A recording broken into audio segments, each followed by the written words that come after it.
Hello there, my name is Silvio, I'm a full-time artist from Portugal. Have been creating digital artwork consistently for around 10 plus years.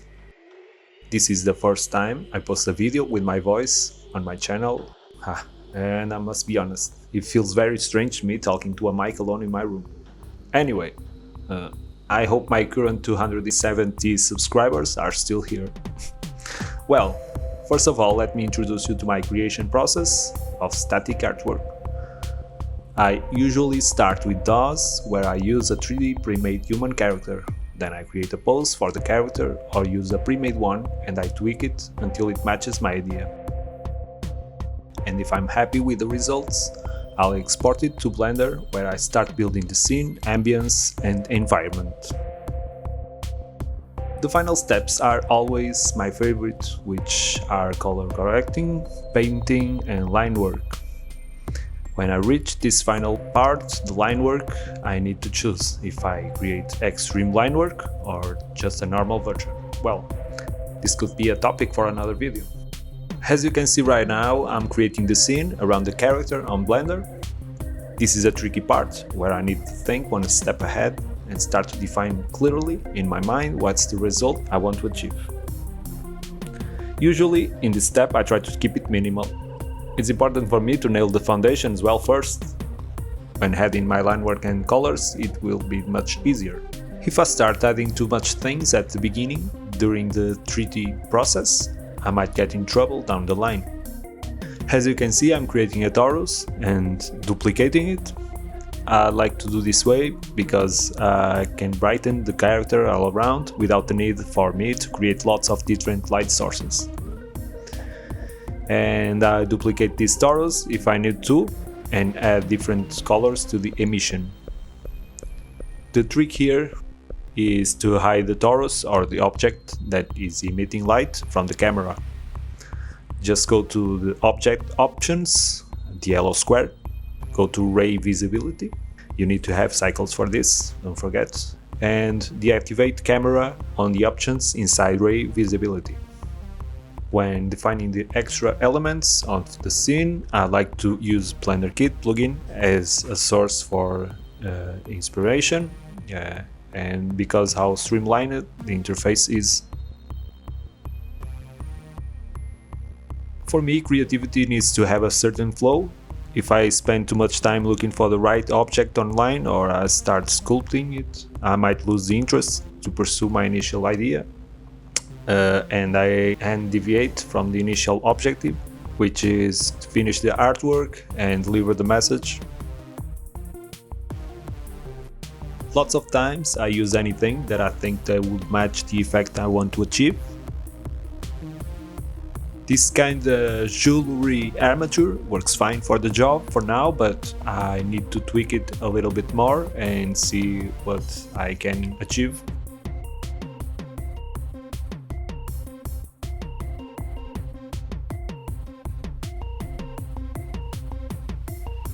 A geometric shape can come out of anything.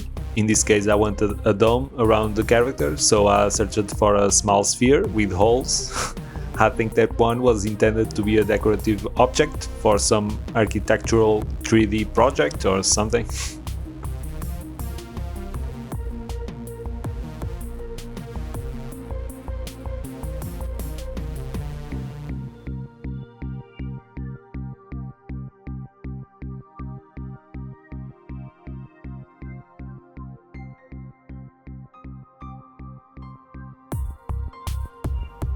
Well, I felt that I needed to switch some things, so I started to adding some more eyes below the character.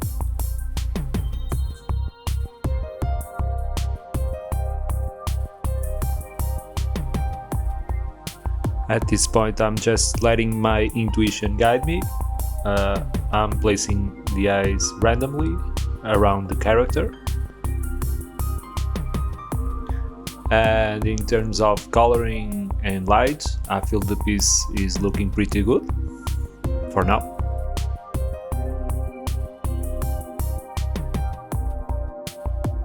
On the next step, I will define the coloring, lighting give some color correction, so I'm not worrying about it now. For now, I feel it's complete.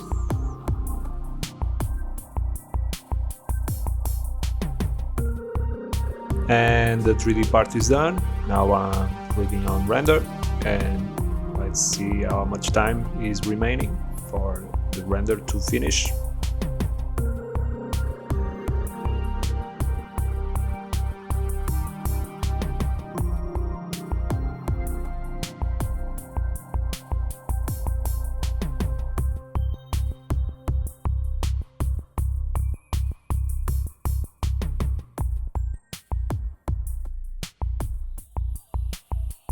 Next step is my favorite part, because my creativity flows much more through line work and colors.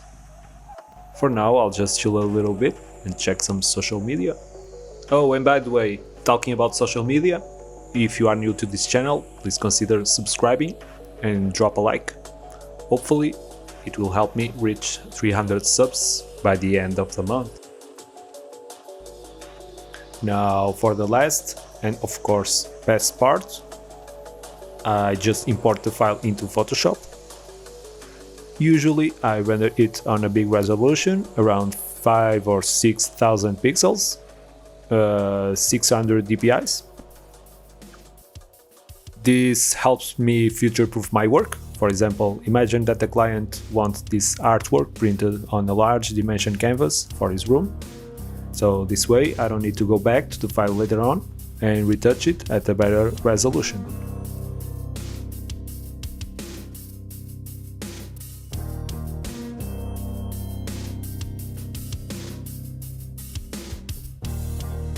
Right now I'm defining the colors, lighting and background a little bit more before I jump to the last part, which is line work.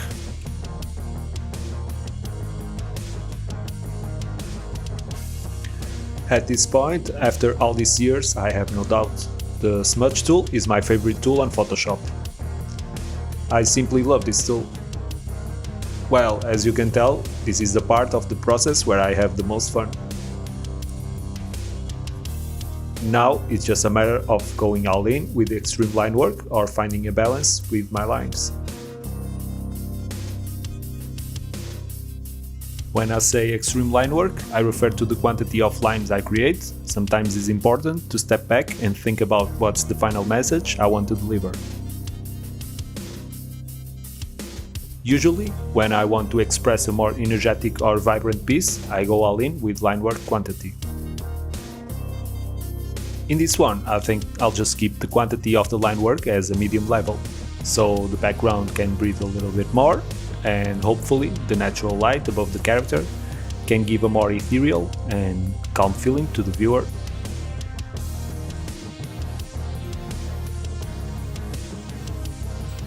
Sometimes I think it's important to let the viewer create the story when looking at my artwork. I don't like to impose much in terms of details inside the description, depending on the piece itself, of course.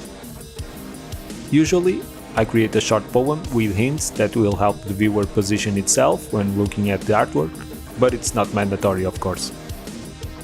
From there, the interpretation will belong to the person that is looking at my artwork.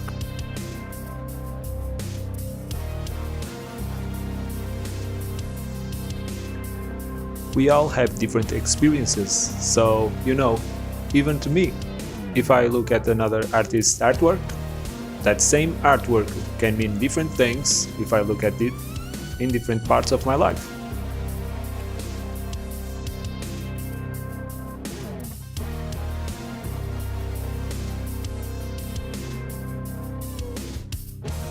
On this final step, after I finish the line work, I just use my main monitor to define colors again.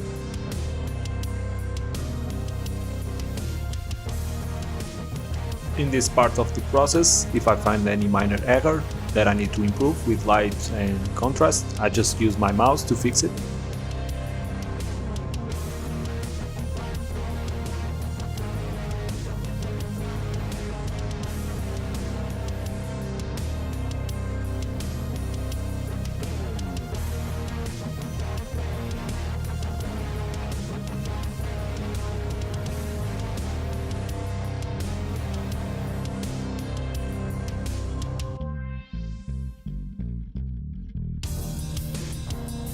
Usually, I like to use an old plugin from Topaz Labs to improve the overall balance of the image, create more depth, and adjust vibrance and saturation.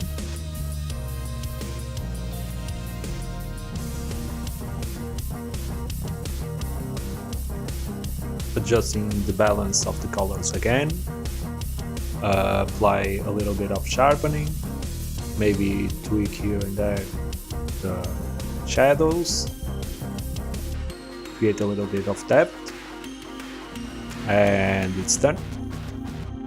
Well, thank you so much for spending some time with me and watching my first voiceover video. I really hope you enjoyed it. For any suggestion, feel free to drop a comment below. If you are new here, please consider subscribing. This will help me a lot. See you on the next one.